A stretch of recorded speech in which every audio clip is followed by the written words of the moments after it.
Technology stuff. Thank you for joining us today for this discussion. Let's get one thing straight. Banned books, decency ordinances, and public library collections.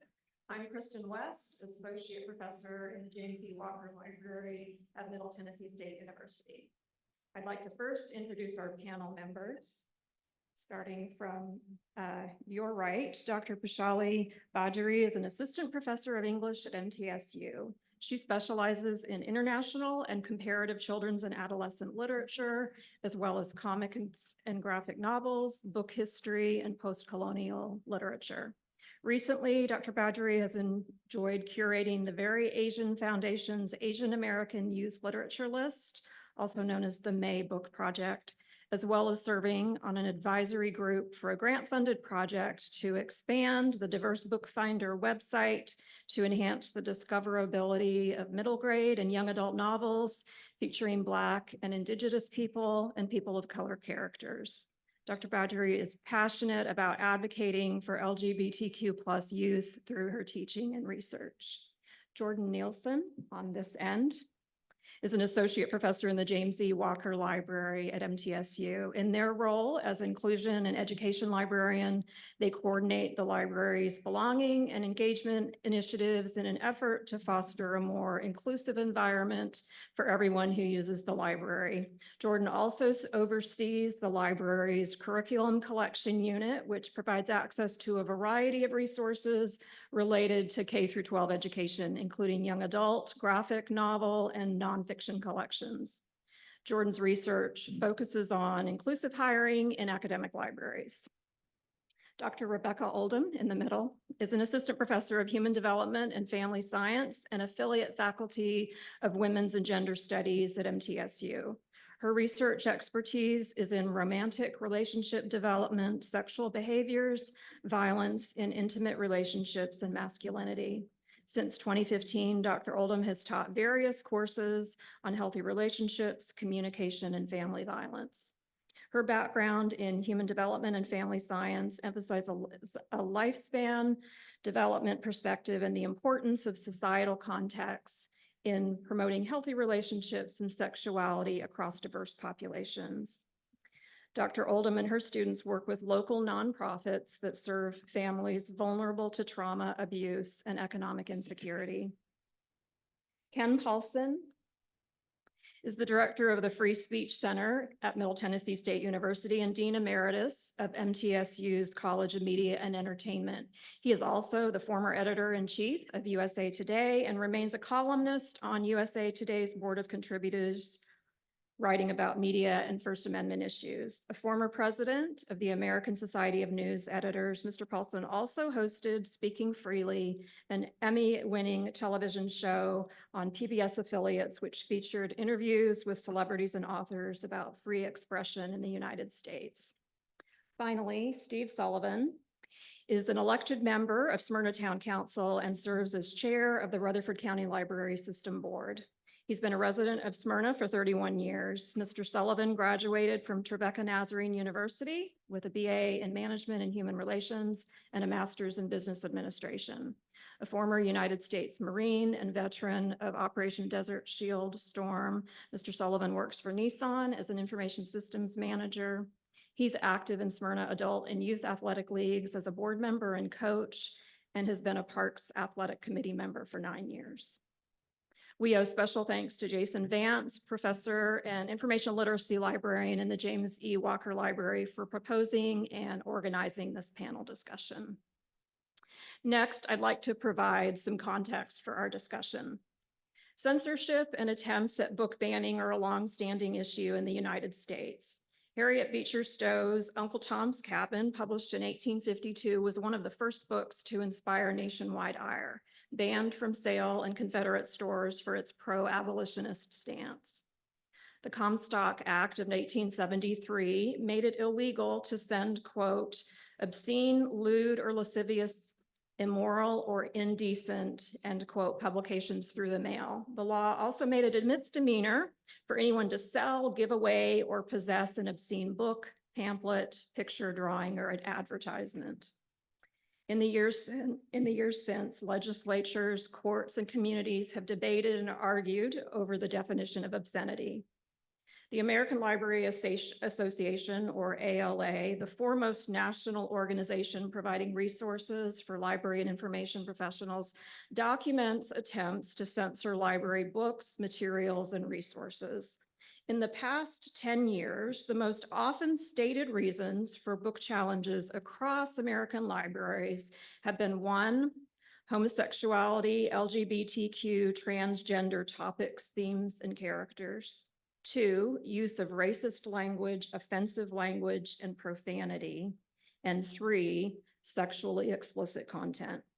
While book challenges and book bans in school libraries have been widely featured in recent media, ALA noted that the number of titles targeted for censorship at public libraries increased 92% from 2022 to 2023.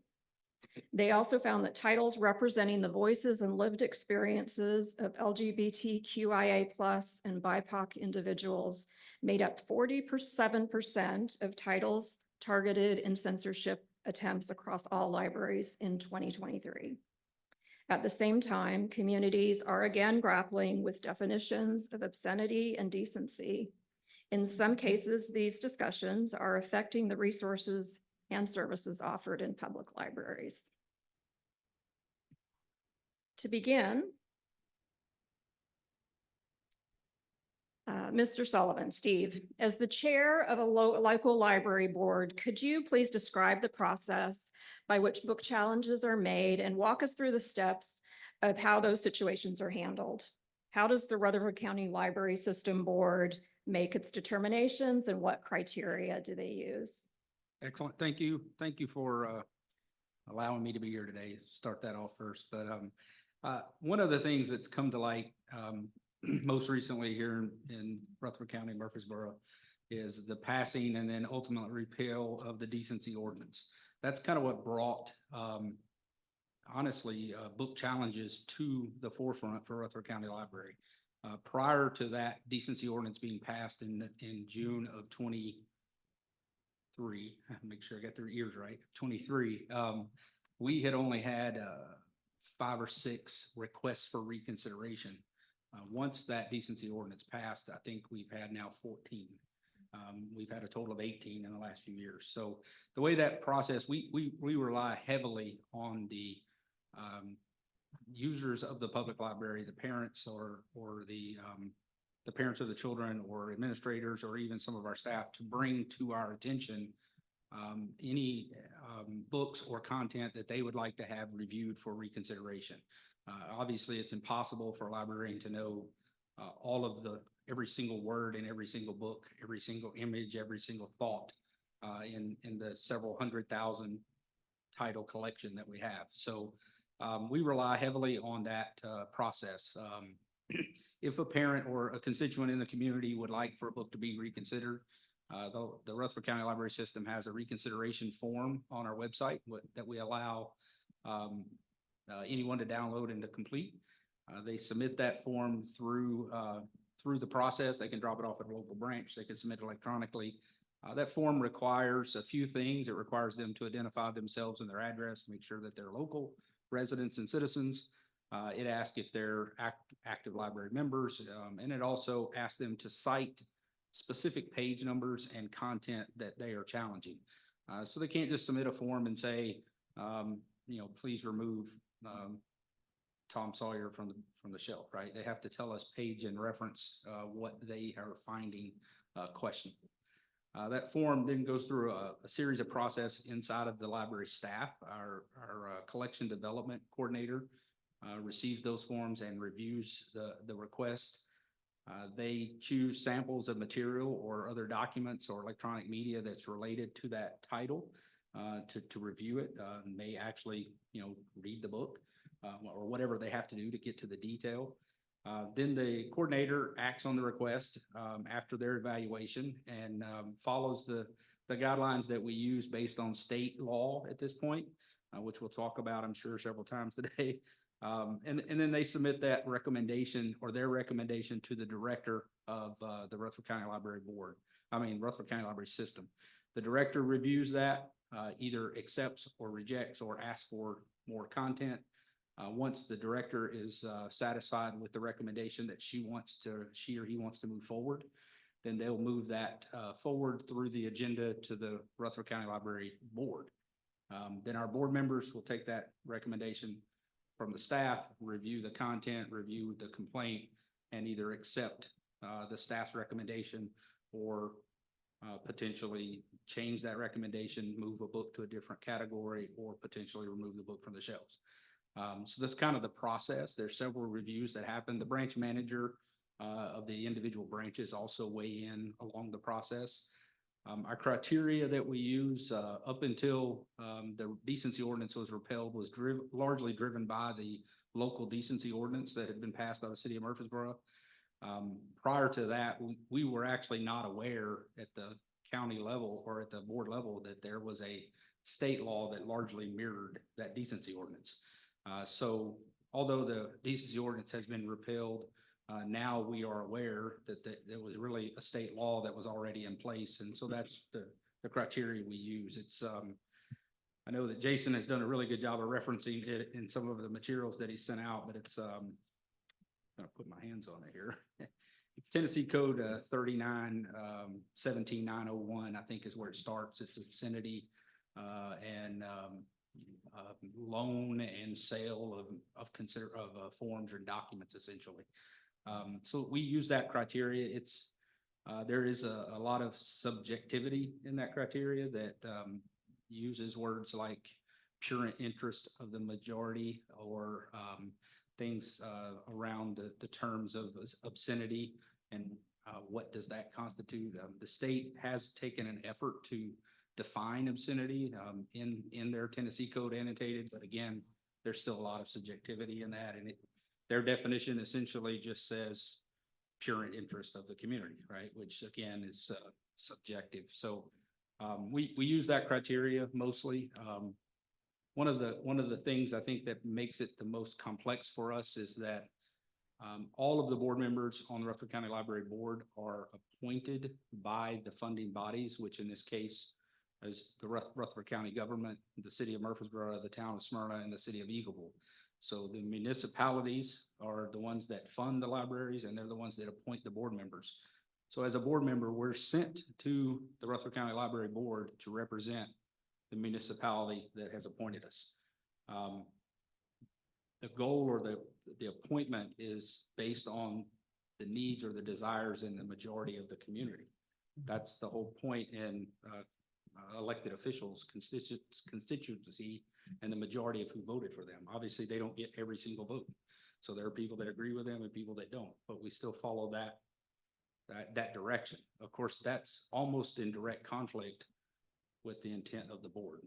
And the board is to support staff, support the library, and to continue the library's goals and roles in the community. So the board is in a situation where we're in direct conflict with basically both sides of our job. Thank you.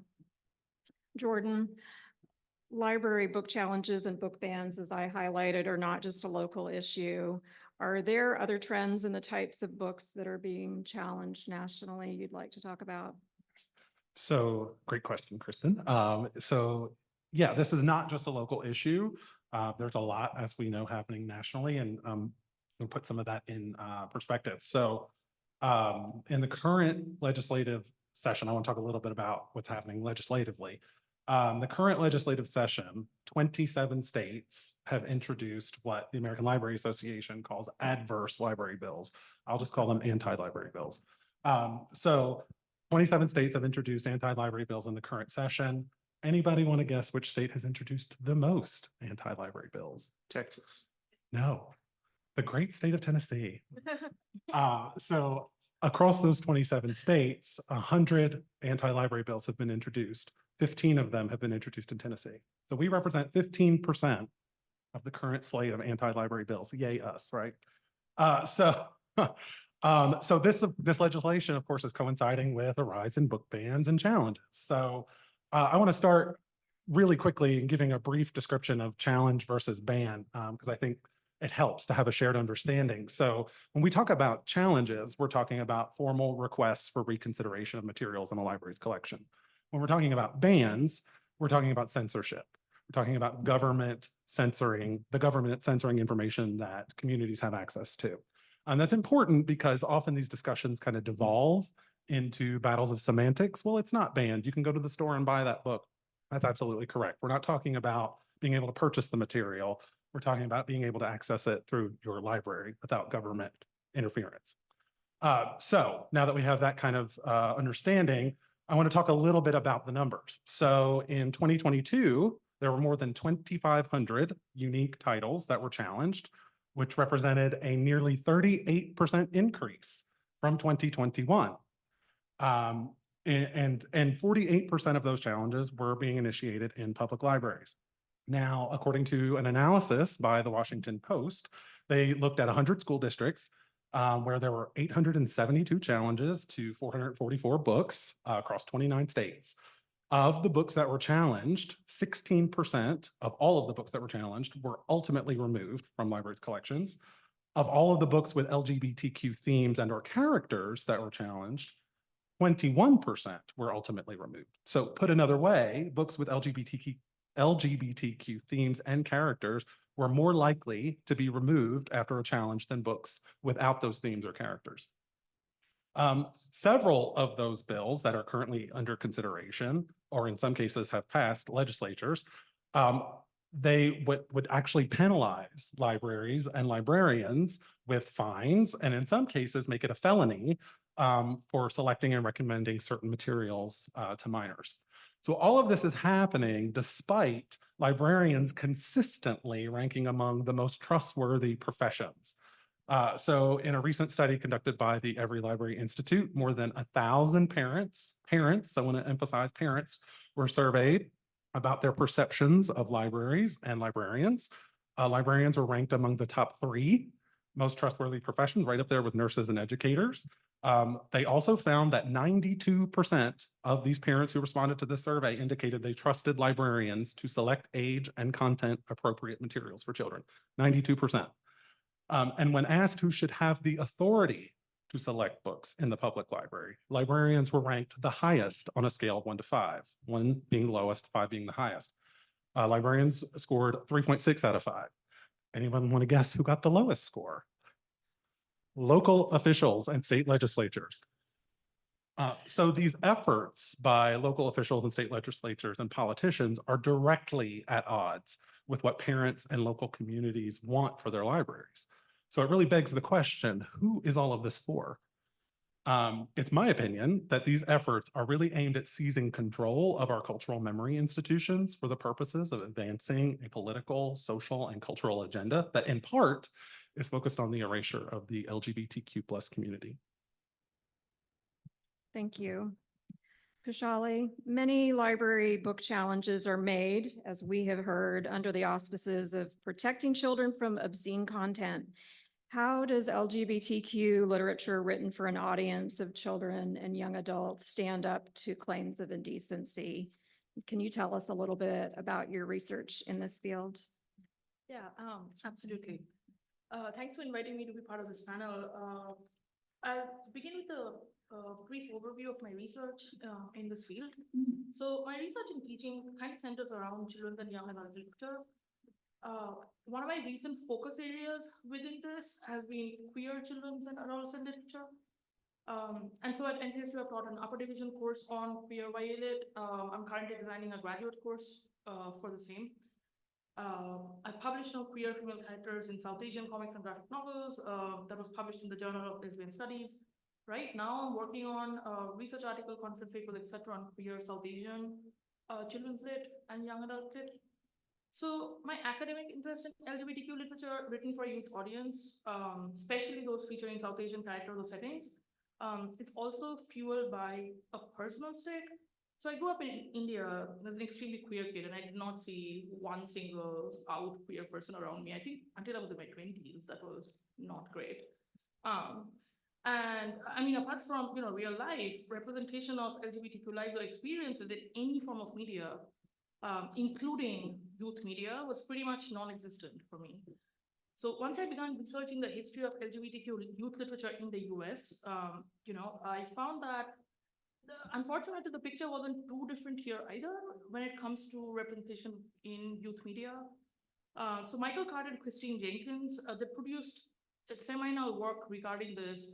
They came up with a book in 2006, and they updated it with new information and data. And the name of the book is Representing the Rainbow in Young Adult Literature, where they basically track all fiction and non-fiction publications featuring, that would qualify as youth literature, either children's or young adult, that has been published in the United States since 1969 till 2018. Like, it's a massive undertaking. It's kind of amazing. But I'd just like to briefly sum up the trend in queer literature publishing that you see in the United States that might help us get a slightly more big picture idea about the kind of challenges and stuff that are happening today and how that speaks to prior trends. So essentially, from the 60s to the 90s, you would only get like a handful of works featuring LGBTQ characters or settings. They weren't around at all. Publishers, mostly fearing backlash, usually tacked on some kind of a negative moral lesson or association to any kind of LGBTQ characters if they did even mention them. So for example, one of the first books, first mainstream novels to feature a gay teen boy, John Donovan's I'll Get There, It Better Be Worth the Trip. This was published in 1969. It's among the first. So this was kind of revolutionary because it did feature a gay teen character, but they also had to punish the character somehow, because they didn't want to give the impression that being gay was okay. So his dog gets killed in a horrible accident in front of him. I mean, these kind of things were very, very common. So this kind of trend where you might mention or feature queer characters, but then you have to punish them somehow, or have other people sort of, tell them that it's not okay, so on and so forth. This kind of trend only begins to change in the early 2000s, okay? When we start seeing more LGBTQ representation in youth lit that was neutral or even positive. So the number of works featuring LGBTQ characters also begin to rise quickly from the early 2000s, as opposed to the handful of books, per decade that we would see before that. And, so from 2000, that begins to change, although we're still seeing mostly stories about cis white male characters. The 2010s were really the revolutionary decade, I would say, when LGBTQ youth literature for children and young adults really takes off. And, of course, it coincides with progressive legislation, like the 2015 legalization of same-sex marriage in all 50 United States. The 2010s were also remarkable because this is when we begin to see publishing focus on, queer female characters and sort of bi-POC characters, as well as those from underrepresented queer demographics, such as transgender, intersex, and asexual, aromantic characters. For instance, all the other letters of the LGBTQI spectrum, not just the L or the G. Unfortunately, alongside this efflorescence of LGBTQ publishing for children and young adults, the backlash against it also began. So most of the backlash is supposedly about protecting children from obscene content. But if you really start looking at what is actually being banned and challenged across the US, that claim doesn't quite hold up. So for instance, if we go back to 2003, we see Linda Day Hunt's picture book, King and King, on the American Library Association's top banned books list. This is a picture book about a young prince who tries to find a suitable princess to marry, but falls in love with another handsome young prince instead. So this picture book has age-appropriate language and illustrations. It follows a typical fairy tale theme of a prince seeking true love. The only difference is that the true love he finds isn't a princess. How is this obscene content? The only way to make that claim stick is to claim that the very existence of queer people is obscene. And that's the actual frightening messaging here. Another example would be And Tango Makes Three, which is a 2005 nonfiction children's picture book. It's meant for readers aged 3 to 8. It's not even about LGBTQ people. It's about two penguins. It is based on a true story of Roy and Silo, who were two penguins who formed a pair bond, or two male penguins who formed a pair bond in Central Park Zoo. So this is a fiction, not a fictionalization. This is like a picture book, retelling of this, real life story. So this picture book, which is a fixture on the ALA top 10 banned books list from 2006 to 2010, is a story about two male penguins raising a baby penguin together. I leave it for audience, the audience to judge if that sounds like a particularly obscene storyline, you know? And so there are books that contain more arguably adult themes, including discussions of, sex and sexuality, sexual assault, and so on. So George M. Johnson's All Boys Aren't Blue, that was published in 2020, has been a fixture on the ALA top 10 ban list ever since publication. It's pretty much never been off it. I've also taught this book as part of my upper division queer adult, young adults lit class. It's a memoir. It consists of several essays that recount Johnson's life growing up as a queer Black child and teen in New Jersey and Virginia. It has some sexual content, including the author's depiction of sexual abuse and assault that they endured, 2 instances of sexual encounters, as well as conversations around concepts like consent, sexual agency, and well-being. This is clearly not meant for elementary age readers and is clearly marked out as such. Now, opinions might differ about whether such depictions are suitable for young adult readers or not, but it is important to point out that Johnson lived through the incidents as a vulnerable queer African-American teen in the South, and one of the reasons they wrote this memoir was the utter absence of any representation of stories like theirs while growing up. They were inspired by Toni Morrison's words and wrote the book that they needed because nobody else was writing it. And I know I'm kind of running out of time. I'm wrapping up. So Professor Rudin Bishop, she provides a really, really useful framework in an essay called Mirrors, Windows, and Sliding Glass Doors.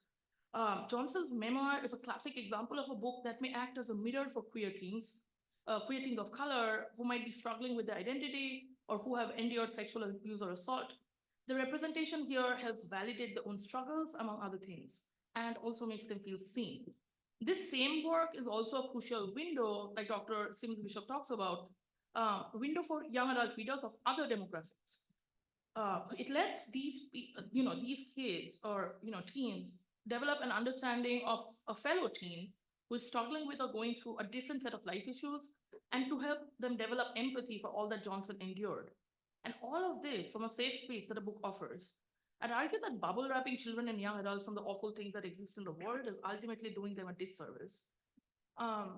We've had a lot of, book ban data thrown around, and I'm not going to repeat all of that, especially since I'm sort of running out of time. I'm just going to point out that since 2020, the number of challenges and book bans has risen exponentially. So in, in 2003, the number of unique titles challenged by year, that year was 305. In 2012, that number was 339. In 2020, it kind of went down to 223. And then in 2021, from 223, it shot up to 1858. From 21 to 22, it shot up from 1858 to 2571 challenges. And these are unique book challenges, so not the same ones that were being challenged the year before. And between 2022 and 23, in 1 year, it shot up 92%. I think you mentioned that statistic. And so in 2023, we reached a record high of 40 titles that were being challenged. So this is clearly, and this is, I'm sort of wrapping up. I was also going to mention the Washington Post data, but since we already heard it, I'm going to skip that. So is this all because of obscenity? So this rise in challenges and book bans for public library materials, as well as K-12 classrooms, is not happening in an ideological vacuum. I'd argue that it's clear that the charge of obscenity is a smokescreen that obscures the actual issue, that it's part of a broader planned movement that seeks to launch a dedicated attack against LGBTQ rights across the US, and more broadly against progressive values that celebrate diversity and multiculturalism. It's not a coincidence that organizations like Moms for Liberty are key in this concerted effort to challenge and ban books that depict LGBTQ people, issues, and history to limit access in public libraries and schoolrooms for younger generations. So it is up to educators, librarians, parents, policymakers, and all stakeholders in children and young adults' education and development to challenge these bigoted homophobic assaults that seek to undo all progress the previous decades have made in terms of human rights issues more broadly, and definitely when it comes to publishing. Thank you. Thank you, Poushali. Rebecca, sexual education books, even some that have won national awards, are frequently challenged by public library patrons because of their illustrations and depictions of sex. Poushali mentioned age-appropriate content. Can you give us some context about how age-appropriate sex education fits into family studies and public health? Sure. I feel like you just set me up so nicely because you were able to talk a lot more about how LGBTQ issues are particularly targeted, which has at the end, but I want to talk especially more broadly about sex education, regardless of identity, really. I have a QR code up here. I invite you to scan it. It has references. It has some really incredible resources that you can use. And I also agree that this is some kind of, is a cyclical culture education kind of process. It's no secret that both in the United States, but particularly here in the South, we live in a very conservative sexual culture. I know that's very surprising to everyone in this room. And as a result, we also have abstinence-only education, which serves to reinforce those very same ideals, not surprised. But what this has really led to on a broader scale is a denial of children's and adolescents' very rich sexual lives.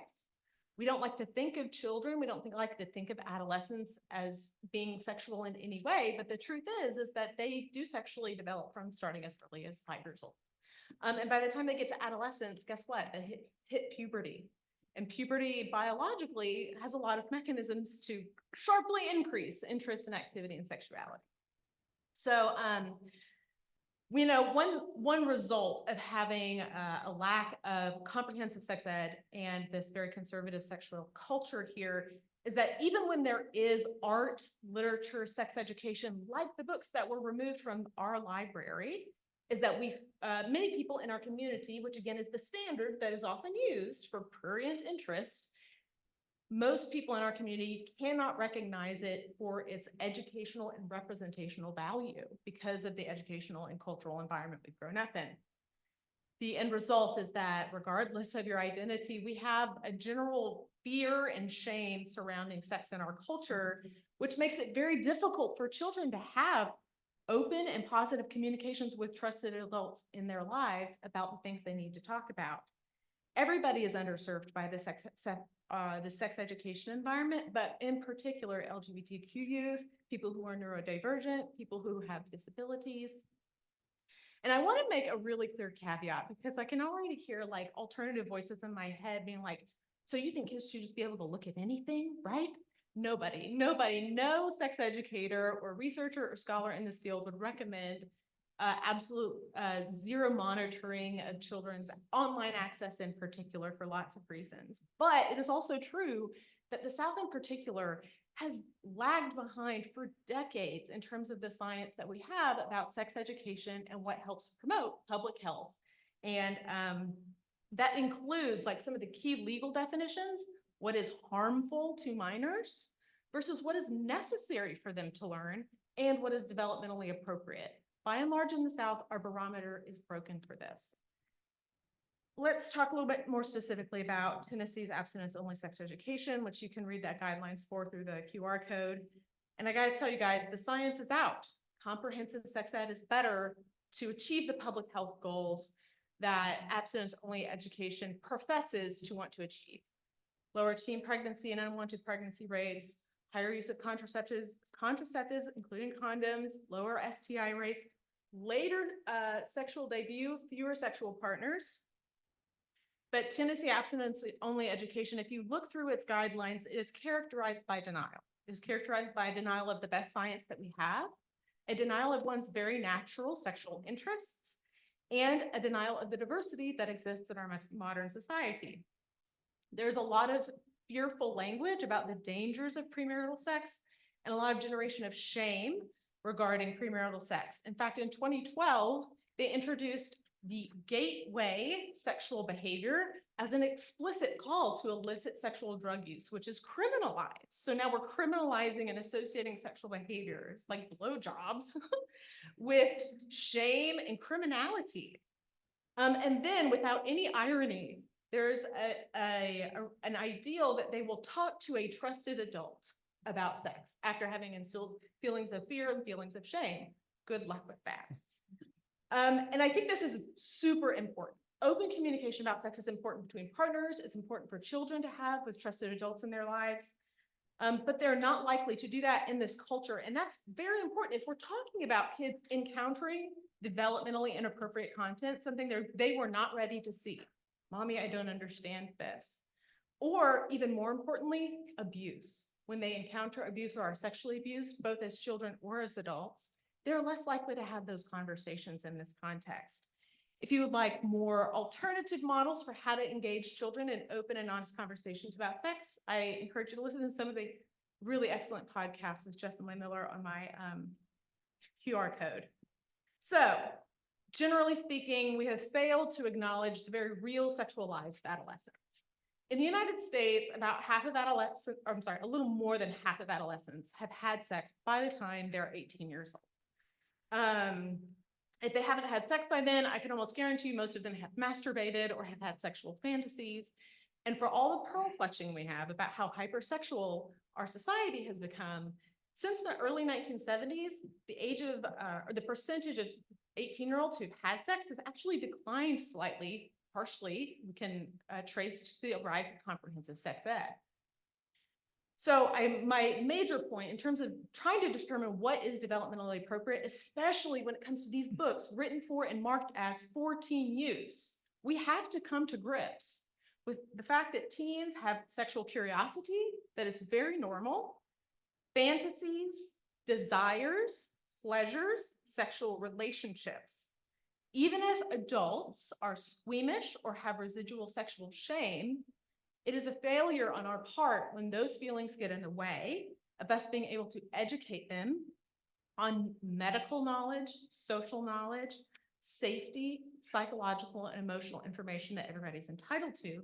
And we fail to become safe places for them to talk to when they do encounter inappropriate information or experiences.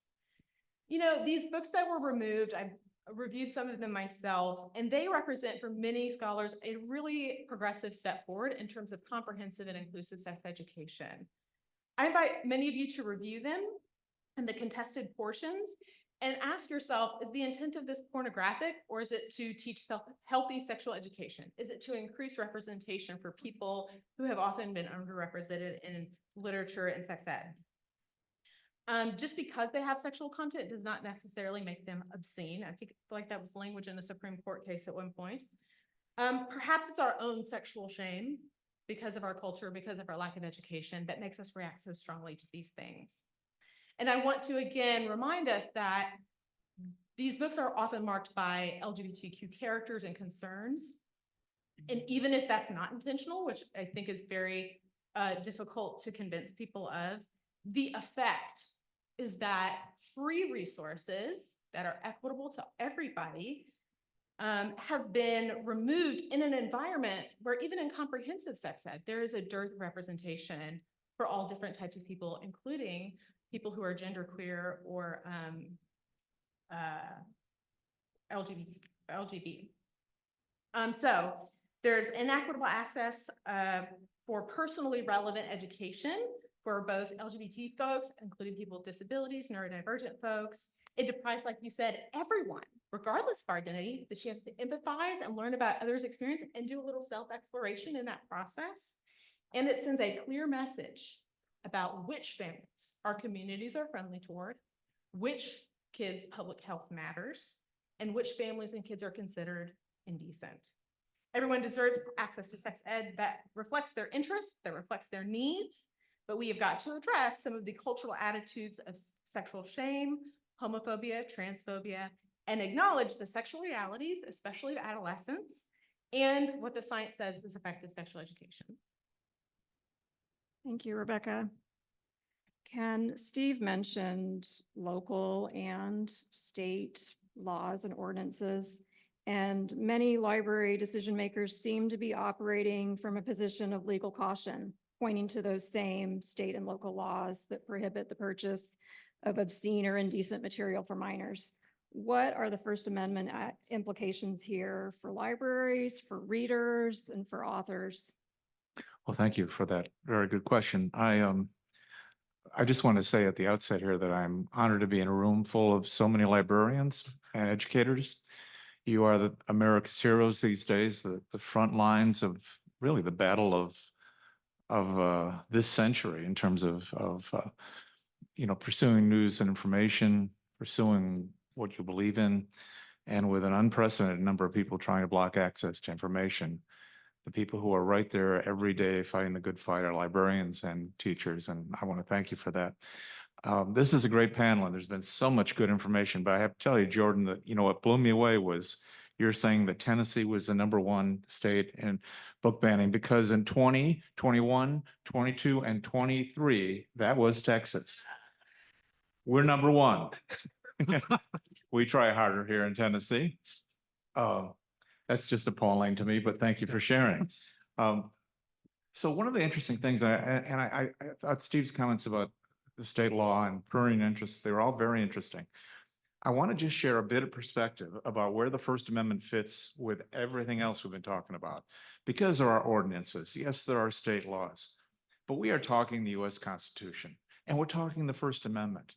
And in the scheme of things, ordinances can be challenged and legislation can be massaged, but the Constitution is pretty darn immutable. And when you undercut the US Constitution, you are not undercutting just a group in America or a group of people in America. You are undercutting America. And I want to take you back, just a very brief history lesson, but you may have missed this in the 4th grade. And it's about the most important moment in American history, in my view. It is a time when this country, we have won the Revolutionary War. We have begun to start our own countries under something called the Articles of Confederation. And we decide that the Federalists decide that what we need now is a very strong central government, because our economy is lousy and we are subject to invasion from foreign countries. Something has to be done. America has to be strengthened. The plan they come up with is a blueprint called the US Constitution. Some of you have heard of the Federalist Papers. Many of you have seen Hamilton. You know what I'm talking about. These men have decided it's time to reboot America, and we have a plan for it. And all America has to do is adopt this new Constitution, and America is on a new path. One nation, strong central government, and our future is preserved and protected. But a funny thing happened on the way to that ratification. The American people said, no, thank you. We're not interested. We've had a strong central government. It's called a king. Didn't like the way that worked out. So we are not ratifying the US Constitution. Our most sacred document was rejected by the American people first time out. What happened then is something that no longer happens in America. There was debate, discussion, and compromise. And the people, through the representatives, came back to the Federalists and those in charge who had ratified, who had voted for the Constitution, and said, here's the deal. We get it. Our economy is in bad shape. We need to be stronger. We need to have a union. But we're very fearful about strong central government. You know, you talk about a president, it could be George Washington for all we know. We don't trust anyone with that much power. You've got to give us some guarantees. You've got to promise us that if we ratify the Constitution, you'll give us the right to worship the God of our choice, to say whatever we want. If we are unhappy, we can march down the street and share our views, and we may not be shot at. No more Boston massacres. If we're not happy the way things are going, we demand the right to petition government for redress of grievances. And one more thing, because we don't trust George Washington, Thomas Jefferson, or James Madison all that much, even though they're revered, one man with that much power scares us, we demand the right to a free press, for free access to information. We want somebody to keep an eye on those people in power. The American founders, constitutionalists, came back and said, okay, you have a deal. We promise all those guarantees plus some more, including right to a free trial. It'll be called the Bill of Rights, and it will be ratified right after you ratify the US Constitution. And that's exactly what happened. You think about that sequence of events and it becomes crystal clear what the First Amendment actually is. The First Amendment is our contract with our government. In exchange for the right of government power, the power of the government they assert daily, we have the right to worship freely, to think freely, to have access to information, to write, to speak, to be ourselves. It is the absolute guarantee of freedom of conscience and freedom of consciousness. It is also the key, the #1 reason why America is the most dynamic, creative, fundamentally strong, sound, and compassionate country in the history of the world. So when we talk about the challenges to our access to books, And oh, by the way, young people are citizens as well. They are born citizens. It's a little bit like alcohol. When you're 5, your freedom is about 5 proof. And when you're 21, it's 100 proof. But on your way, you have rights. You have constitutional rights. And when people try to tell high school libraries they can't have books about certain lifestyles, they are telling those citizens who want to read those books, we're just going to trample on your rights because you're only 4 foot tall. And we are going to take away your access to information. This is a very big deal. With all respect to local ordinances and insane decency ordinances and statutes, it doesn't matter what the state of Tennessee says is a standard for removing a book from a public library. They can talk prurient interest all they want. And oh, by the way, prurient just means interested in sex, which by, looking at the history of man, I think it's pretty universal interest. Prurience is a universal interest. And the only way a book can be eliminated or banned in America is if it's obscene. Obscene means having no redeeming social value, none whatsoever, and appealing primarily to the prurient interest. The problem with America and would-be censors is they hear prurient, they think sex, and their brain freezes up and they forget the rest of the definition, which is utterly without redeeming social value. So bottom line is, unless a book is obscene, you can't take away from adults.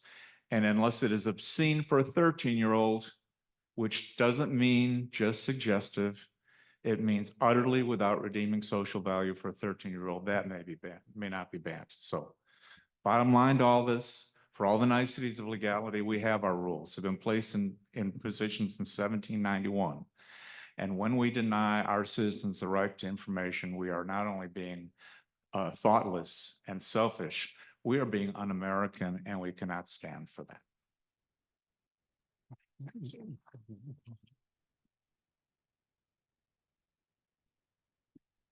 Are there ideas that shouldn't be part of a public library collection?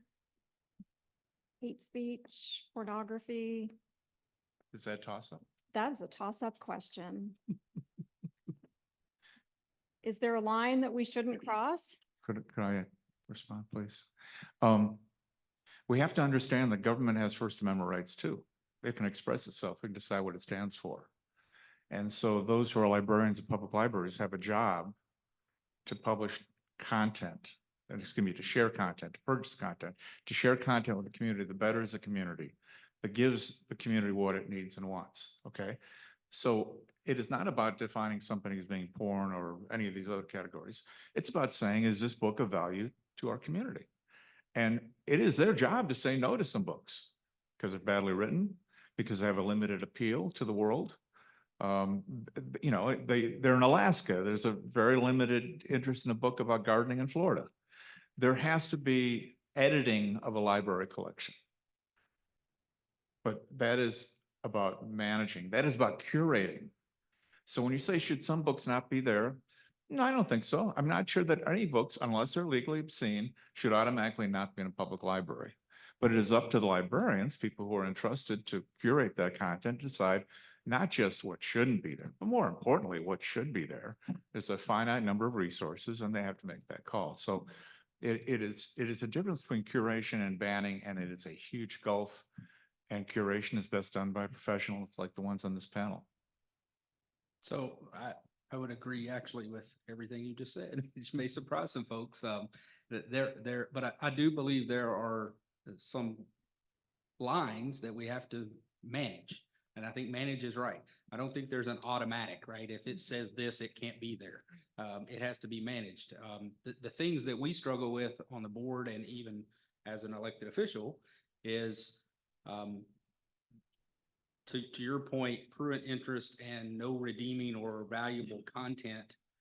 The problem is every book probably has something in it that's valuable or provides content. And that's not a problem, by the way. But no, when I say the problem is when you're looking at a book for potentially obscenity, there's no clear way. You can say, well, there's an obscene section, but the overall quality of the book provides value to the community. So what do you do with it? Which side do you err on? Or do you go the other way and say everything that considered obscene for adolescents shouldn't be in there, even if it has some value, or it should be controlled by their parent. You have to look at it all those different lenses. And, one of the things that I thought was interesting, and I think some of the content you were saying is, I fought for the Constitution. I fought for our freedoms. So I get frustrated when I'm on a board or elected official and I hear, I think it was Jordan that said, the worst person to make a decision is your elected official. Well, that's me. And unfortunately, I was put there by the constituents. I was appointed by other elected officials to serve on the board and help make those decisions. So that was what I was asked to do and what I'm here for, right? And thank you for that. Really, there are people who walk away from that responsibility. And what you do is critically important. I think maybe, I'm not sure we even differ, but the obscenity, I think most people miss just how stark that definition of obscenity is. The government can limit content only if it has no redeeming social value, none. So if it only has, and that's why you don't see anybody being hauled to court anymore for operating an adult bookstore, because typically, I think adult videos, most of them have a plot and a story. Right. Ergo, redeeming social value, right? That's exactly right. And so you just don't see those busts anymore. And the other thing that happened, by the way, is that the internet came along and we discovered that in a population of 330 million people, about 180 regularly watch porn. So to find a jury that can say, no, I've never watched pornography, and I can, we've lost our whole sense of what community standards are. But you got the toughest job in the world, and people like myself and others here are just saying, please do it very carefully. Yeah, and I can't speak for all of the book reviewers or book vans across the country, right? But I can speak for Rutherford County because that's the ones that I've been involved in. And out of the 18 that we have reviewed, only 4 have been removed physically from the shelf. And I say that way for a reason, is because I don't consider them bans. We did not remove them from the library. People can still come into our library and get those books in an online format and even request a physical copy through the online process. We didn't say that it is no longer available in our library. We said it is not on a physical shelf where a child can come in and get it without a parent's involvement. Are you sure they're actually available online? Because I did try to look. The 4 that we removed absolutely are. We checked that as part of our conversations. Okay, maybe I looked in there, I was using the app and it was hard. for I me don't to know if find you it, used- but maybe I was using the wrong spot of the Yeah, app, because I'm in a lot of Yeah, libraries. well, if you're only looking on the Rutherford County Library app, it may not include Libby and Hoopla and some of the other things. And I promise we're not turning on you. Yeah. No, Yeah, But that's fine. I have a question. No, I do have a question. So the folks in this room are attending a conference, Right. and there is a lot of concern in this room that a disproportionate number of those books that are being challenged Right. have to do with a certain lifestyle and a certain community. Mhm. Doesn't that bother you some? It bothers me in the fact that that's the only ones being challenged by patrons. Obviously, we're not looking for books. I'm not going to the Right. library and saying, give me a book and let me see if it needs to be challenged. But I can tell you that the 4 that have been removed, that conversation was not part of the review at all. The fact that they had any sort of queer content was not even in the discussion. It was simply about sexuality and the verbiage around obscenity for adolescents. And that was it. And in this case, and we have had some books on adolescent sex education that we said, no, this has very valuable content that is good information for parents to have to teach children, et cetera. And we said, we're not going to take that one off the shelf. So it's not simply because it was sexual content or sex education. It was the level that they went to. Things like how to meet up with strangers in public park and do it safely. Understand there could be a redeeming quality there, but why does a 12-year-old need to know that? And so those are the type of things that were in those books that we removed. And that's, to me, that's where the problem is does that book have some sort of redeeming quality or value? Sure. There are probably teenagers who are struggling with or trying to dabble in that and need the education to protect themselves. But does the public library have a responsibility to put it on a shelf where a 11-year-old can get it? Don't we have now this new tiered structure that We do. parents can opt into and opt out of? And so where would those books fit into this new tiered structure for age? If they were, if they were to be included, would they be available to older teens, for example? Yeah, so what you're referencing, so everyone in the room may not know, is prior to this, we on the board did not know, and maybe we should have, that our card system allowed anyone with a card to check out anything in the library, no matter what. If you were a 6-year-old with a card, you could get 50 Shades of Gray, you know, whatever. And we just didn't really realize that. So it came up in one of our board meetings. We started looking into national solutions and what other libraries are doing, and we found out that other libraries had implemented a tiered system. They had introduced a youth card, or I think they called it youth, then young adult, and then adult. And I always struggle with the young adult term because ALA is the only place that calls young adult 12 to 18. The CDC, the World Health Organization, all these other organizations say young adult is 18 to 25. So that always troubles me. So I keep getting messed up there. But to your point, any book that the publisher classifies, we put the books in the library based on the publisher's classification.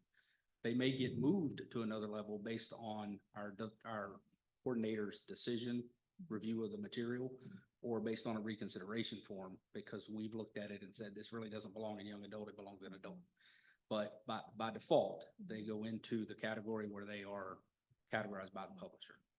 I think another thing that I can't kind of get my head around is that even if it's not available to teens, it is like removed from the library shelf even for adults to access. And that does not track for me. You know, I don't quite understand how any library could justify, and again, having reviewed some of the most controversial aspects of these books myself, I just can't wrap my head around what could be too obscene for an adult. Okay. So again, we're kind of generalizing, right? We could take every book in the library and say, these are all adult books. And now there would be no bannings, right? But Based on there, that. I mean, But then- there is no such thing as an obscene book in your library. Has never been. That's absolutely right. I mean, it has to be an anthology of kiddie porn to be regarded as obscene. So nothing is legally obscene in or in the library. In our view, the 4 we removed were borderline kiddie porn, to your point. Because they were geared and written towards children. In this case, 7 to 12-year-old was one of the books, which isn't even young adult. Well, what you can include, and not to get too legal on it, you could conclude that a book is obscene for a 7-year-old, but never for a 21-year-old. And I completely agree. what I'm saying is no book intended for an adult is ever regarded as. And we have not obscene. removed a single book that was intended for an adult. As a matter of fact, we've moved some books to adult section to keep them in the library. Her point is that we've taken some books that were geared towards youth and removed them. And she's suggesting we've taken those off the shelf for adults as well. But they were not marketed to adults. They weren't written for adults. They were written for young adults or adolescents. And that's the justification decision behind it. So we could have possibly said, let's just put this in the adult section and leave it alone. But in this case, we felt like they were on the line of pornography for children, and that's why we removed it. So is this something that you're saying what it's perfectly normal? That was one of the books. It's a illustrated sexual education book that I think 5th February, you guys voted to, so this is a book, it's a sexual education book. It's the full title is It's Perfectly Normal, Changing Bodies, Growing Up, Sex, Gender, and Sexual Health. And it's meant for young adults, children and young adults ages 10 and up. Okay. And the board voted to approve the library staff's recommendation to restrict access to this. And now it's been moved to the adult nonfiction section, the 18+ section. So Correct. How did that go down, the discussion? Like, why would you move a book that's meant for 10 and up to 18+? Based on the content, we felt like it was inappropriate for a 10-year-old. So we moved it to adult, to your point, so that the book is still available in the library and adult could check that out and share it with their 10-year-old if they wanted to. But we didn't feel like that book was the appropriate for a 10-year-old to come in and get off the shelf without a parent's involvement.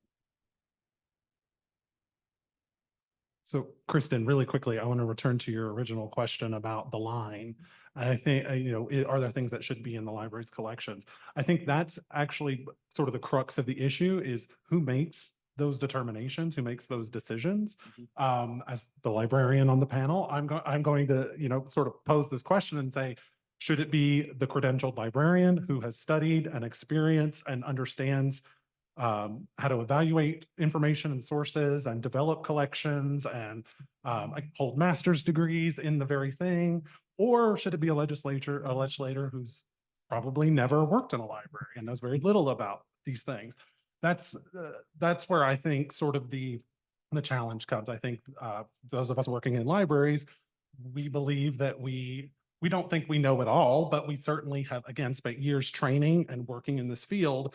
And it's very challenging to have our expertise and our labor, quite frankly, disrespected with these kinds of pushes. Yeah, so let me comment to that, because that's a great point, and that's been brought up by our staff. And generally, I tend to agree with everything you're saying. Those are the experts that have been trained.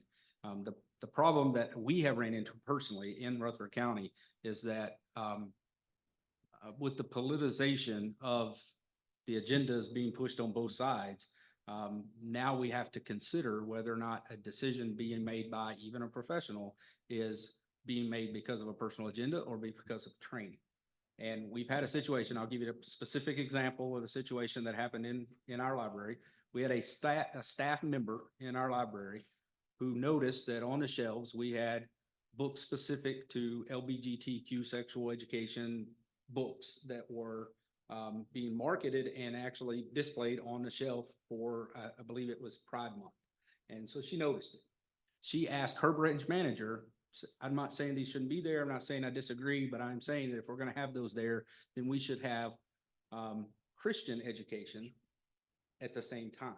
We should have the alternate conversation for being available as well. So you believe that LGBTQ and Christian are flip sides of the same coin? I'm saying what she suggested. I didn't Right, say. no, but I mean, is that but you're saying that's a legitimate concern, so why would they be yin and yang? But this is I don't think we've done Tennessee. How are we not having enough Christian education? I feel like there's. Okay. I don't But- feel like he was done telling his story. I'm not sure why I didn't get to finish that. Sorry, I apologize. Let me do that. I believe in free So- speech and I Yeah, apologize. So she felt that it wasn't being represented in the content in the library. So whether you think you get enough or whether you think there's yin and yang is irrelevant. She felt there wasn't enough in the library on that topic. Conversely, one way or the other. She submitted to her manager, branch manager, to have she identified 4 or 5 books that she felt, and again, this is a librarian, this is a staff member, that she felt represented the alternative side or the alternative perspective. The branch manager reviewed those and said they didn't meet selection criteria and didn't allow them to be ordered. She challenged that to our CDC, to our collection development coordinator. She upheld that and said they don't meet selection criteria, we're not going to order them. Our director then reviewed it a 3rd time. She said she agreed with staff and said, no, we're not going to order it. It got sent to the county mayor, who went back through the other process, eventually got back to me as the chairman and said, I need you to look at this and see what selection criteria and why. After reviewing and meeting with those 3 individuals who made that decision, the decision was simply made because the 2 reviewers that they usually use didn't have reviews for those books, so they didn't select them. That's it. That was their selection criteria. So because they couldn't find a review from the 2 reviewers they like to use, the books were not considered. So to your point, Jordan, if every librarian made the decision genuinely, accurately, and fairly on every content, then I would agree they should always make the decision and we should never be in the conversation. But if we have librarians who are not going to be fair in the communication, one way or the other, then they can't be the ones making the ultimate decision all the time. If you had a Christian librarian who was anti-LGBTQ and wasn't putting those books on the shelves, what would happen? I'm just a little thrown because it seems to me that the gay pride is a tie to a genuine national celebration. Black History Month would raise no eyebrows if we had books about Black History Month.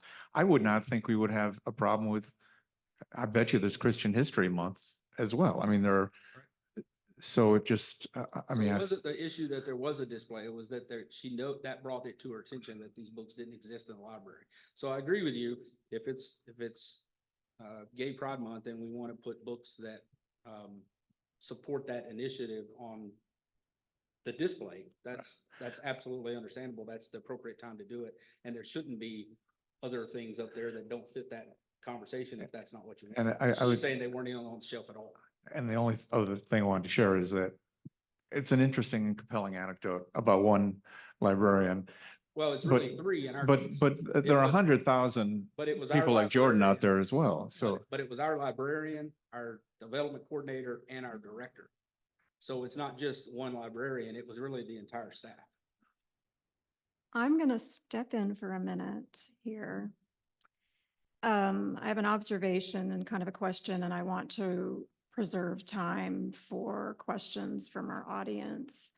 What strikes me in some of our discussion today, and definitely in discussion in our community, is that it feels that the voices involved generally have the same aim of protecting, encouraging development and growth, health of children.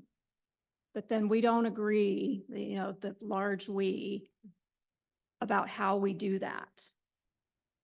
Are there, and I don't know the answer, I don't know that any of us knows the exact answer to this dilemma. Are there any commonalities we can agree on or can build on? Or are we, sometimes it feels like we're destined to be I think you're 100% opposite sides right. of the coin. I felt that a lot. I see some members in the audience here that have been at my library board meetings and have spoken at our library board meetings against some of the books that have been removed. And often we're on the same side of the conversation ultimately, but how we get there and what we do to do it is the issue. I would just suggest that we do what we have always done in America, which is we develop a system for addressing issues and then follow the system. And the problem we have, I mean, for example, think about school teachers. Before there was state-directed testing and absolute control of the classroom, we trusted teachers to make decisions day in and day out for the good of the children. I'm suggesting we need to trust librarians, people we pay for this purpose, to trust them. We have to get to a point. And when we have people who engage in aberrational or less than professional behavior, they shouldn't be librarians. That's right. And then we should hire ones we can trust and then trust them. They left on their own, but our coordinator and our director have both resigned since that incident. Got a lot of questions. Yeah. Questions from the audience. Jason has a microphone. And I see at least 3 hands here. Oh, thanks. She's got a cast on, so we don't want her to do that. No cast, it's just gloves to keep warm. It's really bad. First, a statement, you're mentioning that in our public libraries, you're not banning books, you're just moving them. But moving books, creating a barrier to the access of information has been found to be unconstitutional in the courts. So just by taking a book that is aimed at, say, 12 to 17-year-olds and putting it in the adult section and then telling the child, no, your card's only good for 12 to 17, that is unconstitutional in and of itself.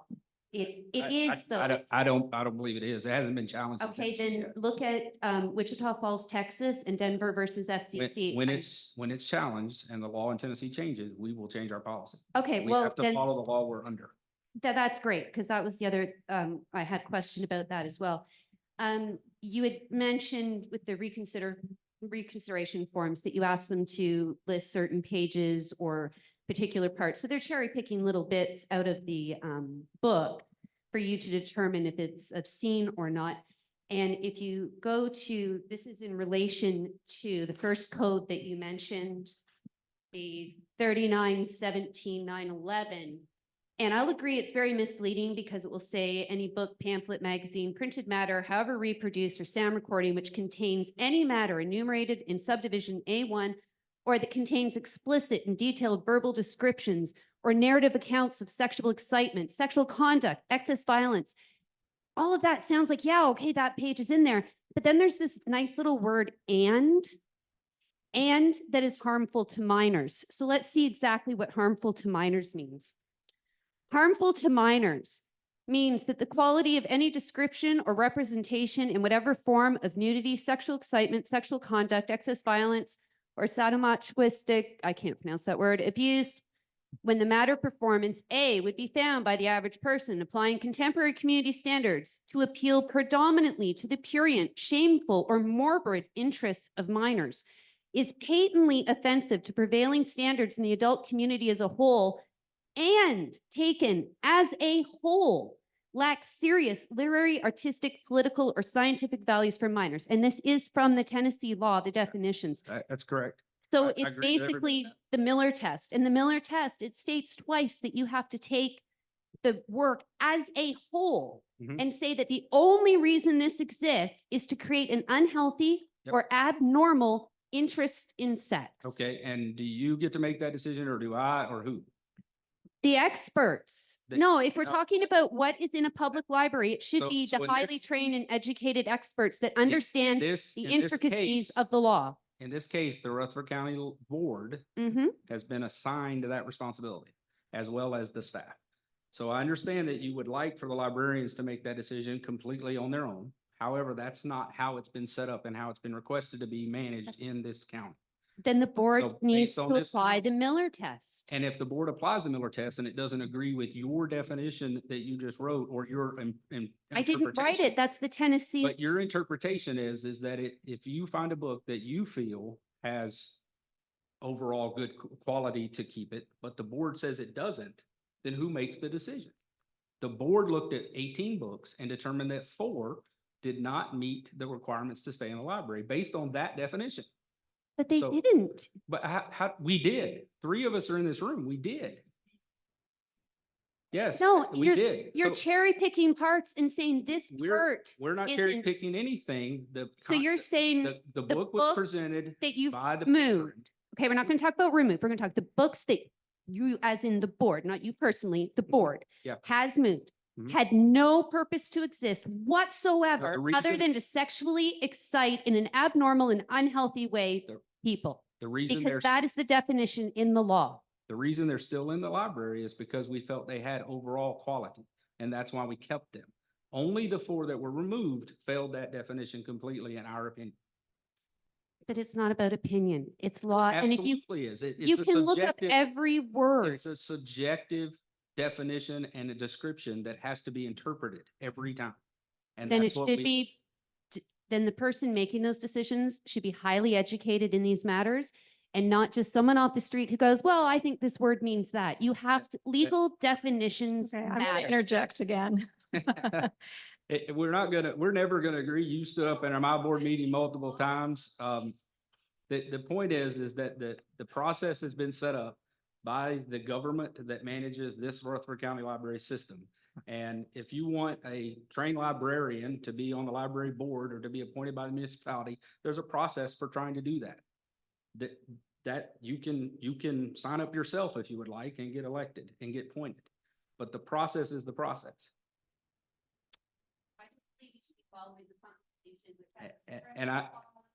And I believe we are. I'm gonna jump in here with another question from the audience. Hello, good afternoon. My question is for Steve as well, for the board that you serve on. I would, That's a surprise. can I finish my, Yeah, my? que- It thank was you. a joke. I'm sorry. Go ahead. Okay, I would like to know how much LGBTQ representation serves on your board. I haven't asked any of them their sexual preferences. I don't know. What about people of color or women? Over half the board is women. I know we have one, Marzi is probably Hispanic, I would assume Latino. I don't know if we have any, there are no African Americans, are there?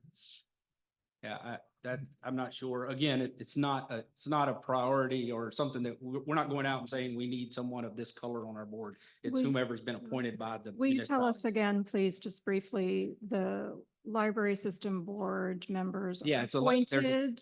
Yeah, there's 11 members. Okay. They're appointed, there are 4 that are appointed by the Rutherford County government. There are 4 that are appointed by the city of Murfreesboro, 2 that are appointed by the town of Smyrna, and 1 that's appointed by the city of Eagle. And do you know, do those municipalities share how they come to appointment decisions? I'm sure they do on their website. For the town of Smyrna, it's an application process and an interview process and then appointment by the council. And Or the Smyrna Town Council? there are forums on the city government websites and on the county government website where if you're interested, if you live in the county or live in a municipality and you want to serve, you can fill out an interest form. Yeah, I think some of them are appointments by the mayor, some are appointments by the council. Each one has a different policy. Hi, this is for you again. So you stated that 2 reviewers that were chosen by the board didn't analyze certain books. So the books were ruled out. Doesn't that show a biases? And how are the reviewers even chosen? The reviewers were chosen by the staff, by the trained collection development person. And I don't know how she chose those reviewers. Those are the reviewers that they use to review books for decisions on whether or not to include them in the We collection. mean external They're external reviews, yeah, right? The right, library right, like staff publisher was reviews, looking publisher for reviews. a third-party review of a title Exactly. and couldn't find one. She said the 2 that she checked didn't have that book in their Right, reviews. right, so they weren't chosen. That shows a clear biases. The fact that you didn't go and search out any more reviews. Yeah, so I think you're confused. The board didn't do this, the staff did. The librarians did. Okay, So I agree with you. It shows a bias. That was the point. okay, and then you said you don't know how they're chosen. How the reviewers are Yes. chosen? And no, we don't get into that with the librarian. They're the trained officials. They're, to everybody's point, they're the experts. So we trust them to choose those reviews and to review them accurately and consistently. In this case, they didn't do that. Well, I also would like to just jump in here and say that the collection development process it's going to vary from one library to the next, but that is very typical to look for external reviews of titles as part of developing a collection, because librarians, to the point you made earlier, we can't read every single word in every single book. And so we do often we look for reviews from reviewers that we know to publish quality reviews. And so I just wanted to kind of throw that out there, provide a little context for why Yeah, that's I think happening. that's expected, right? Like you said, you can't possibly know every book, right? And I would just, in that case, I would have just expected, what I would like to have seen is if we've gotten a request for a book and we can't find it in the 2 or 3 we use, maybe let's go out and look for another review from someone we're not comfortable with before we decide it's not relevant.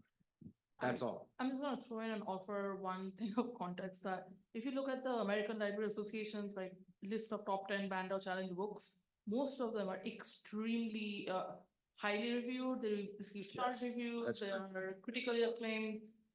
Those are not the points of contention. Yeah, Like, and that's how they, These attacks are ideological. That's pretty much what it is. yeah, and that's how they got in our library to start with, right? Is based on those reviews. They reviewed very well. Another question. I started looking through some of the like examples of books that were banned, and one I came across was a middle school romance novel called Bewitched at Birth. And in this novel, 2 women, like high school age girls, decide to it gets explicit, roofie their father and become pregnant by him. Would you say that like is obscene, like by the standards of your? No, I think Houses? obscene is sexual content. I mean, they roofie their father and like I wouldn't agree. fuck him in his sleep. Yeah, I wouldn't agree with that action. I wouldn't want my children to get that idea, obviously. But I don't think that meets the definition of obscenity. That's not the same. That's not what obscenity is.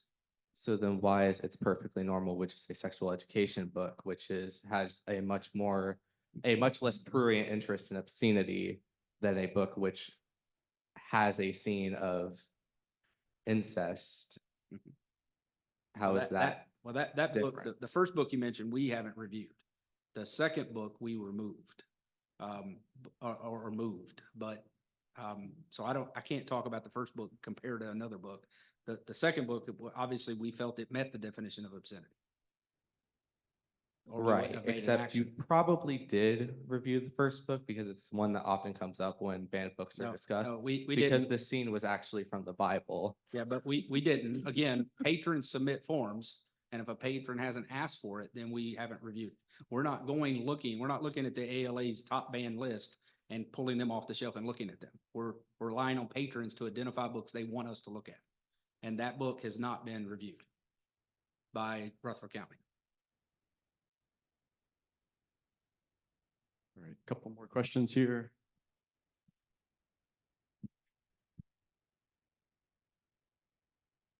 Thanks. I just want to, there was multiple examples mentioned. And at one point, there was an example of the book that was by reviewers designed for 10 through 18. This book was moved to the 18+ section for access. And given that we've heard the legal definition from the Tennessee law, could you just say more about that example? What was in that book that led to the decision? Honestly, I'd have to look it up. If we've got a few more minutes, I can try to find it. On the But I don't, QR code, there's links to I don't have it with a me. few of the clipped, I mean, it's not from our local, so y'all might have been like making it based off of different material in the same books, but for all 4 books, I've posted links to summaries or like the Google book. And for some of them, I found like news articles, maybe not from here, but from other places that are like, these are the reasons this book is obscene. So you can see maybe get a sense of why people may not want it in a library. The book he was specifically mentioning, though, wasn't one of the 4 removed. It was one of the ones that was reclassified. Okay. Yeah, and so we didn't feel that it met the definition of overall not having value, or we would have voted to remove it. Did you move it to, like, what were the illustrations part of it? But because it does. Again, it's specifics. I don't have that one in front of me. We've reviewed 18. So I don't know. I don't remember that one specifically. We would have to look it up. But I will share but I could the- tell you, by not removing it, we determined that it didn't meet the definition that the state's provided for removal. And I will say, to the board's credit, they do put the minutes of their meetings online, so you can go and review those if you do have specific questions, and we can't recall them now. Okay, we're running short on time. I've got a question here and then one over here, and then we're gonna have to wrap up. Okay. Thanks, Jason.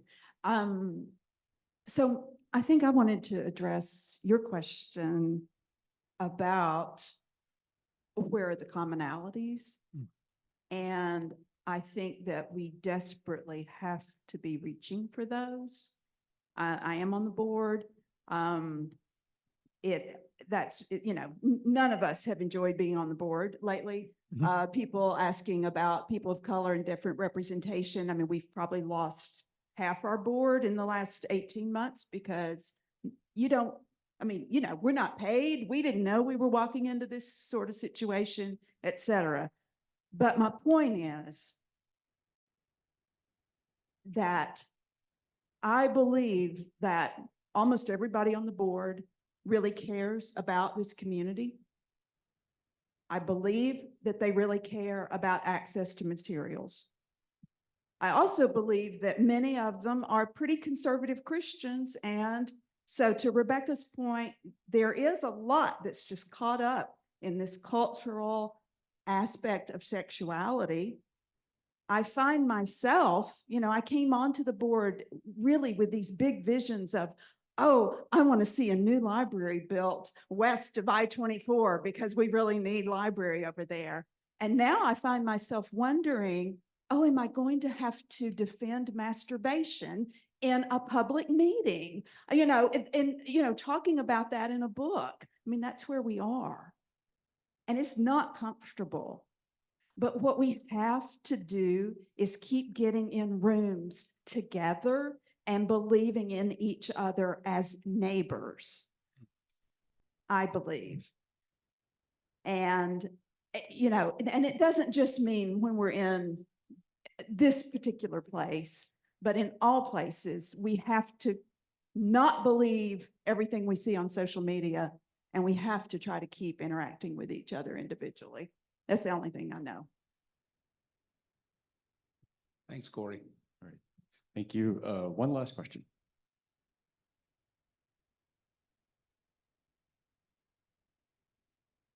Steve. Hi, Tiffany. How are you? She is not on the board.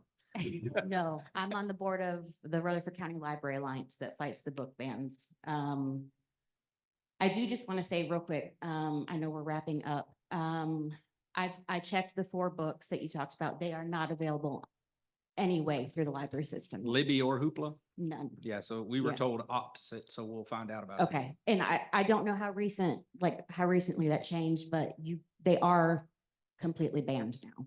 Yeah, we have no control over our online databases, so it's Right. not a choice that we even be able to make. Mhm. So if Libby and Hoopla have removed them, that would be Libby and Hoopla's option.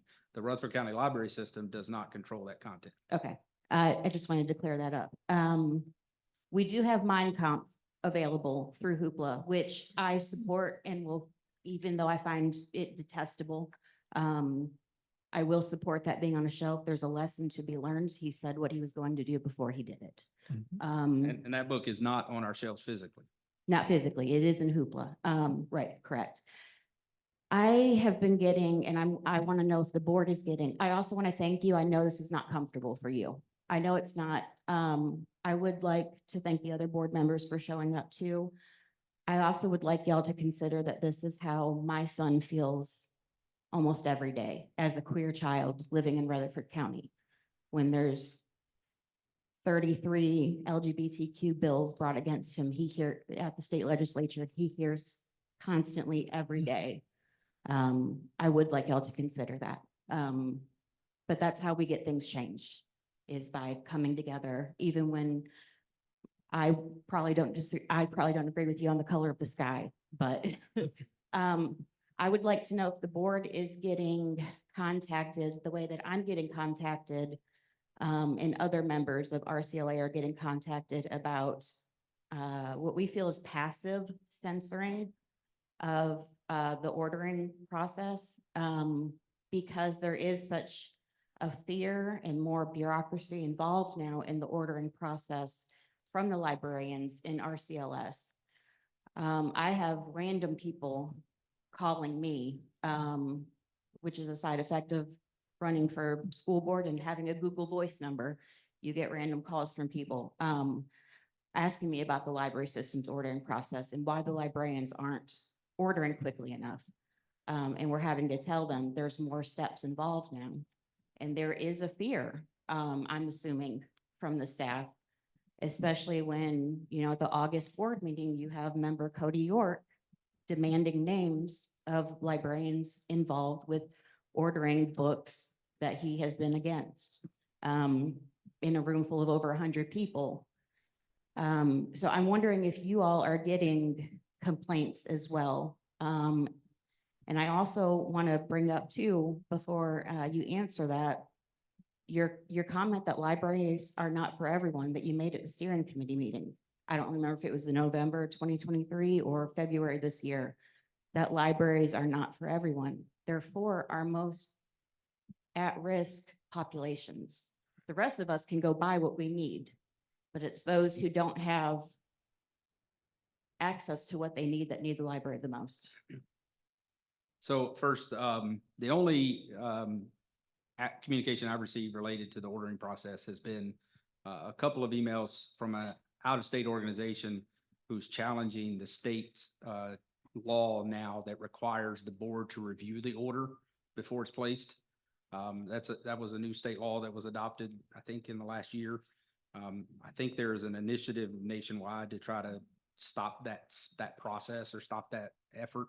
I've received a couple of emails related to that and have responded to their questions specifically about how it's affecting us. Generally, we get a list each month, we review it and move forward. We're not actually stopping them from ordering. We're reviewing the list after it's ordered. So I think that's actually not the way the law is supposed to be done, but that's how it's happening for us. Other than that, I haven't seen any or heard from anyone else. No other board members mentioned it to me either. So I think that's the only thing. On your comment, I remember the steering committee in November, and I think what I said was that there is a feeling by our leadership, and I don't want to mention specific names, but I could, I guess, if you wanted me to, but that the library does not have to represent every single person in the community. So if I said everyone, that wasn't the intent. It was that if you have one person who wants Mein Kampf, it doesn't mean that we have to have Mein Kampf. And that was the intent of the comment, and that was what I was relaying to the steering committee. But I may have said it incorrect. Because I agree with you that generally the library is for everyone. Everyone has a right to use a library, to come in and gather content and have content that appeals to them. But I also agree that we can't possibly have a library that has every single possible thought process for someone in our community that maybe is illegal or inappropriate or obscene. I want to thank our panelists for participating today. I want to thank our audience for being willing to engage with some big questions, and encourage all of us to keep researching, thinking, talking with each other about these same issues. Thank you very much. Thank you. I think this is the way we make it better.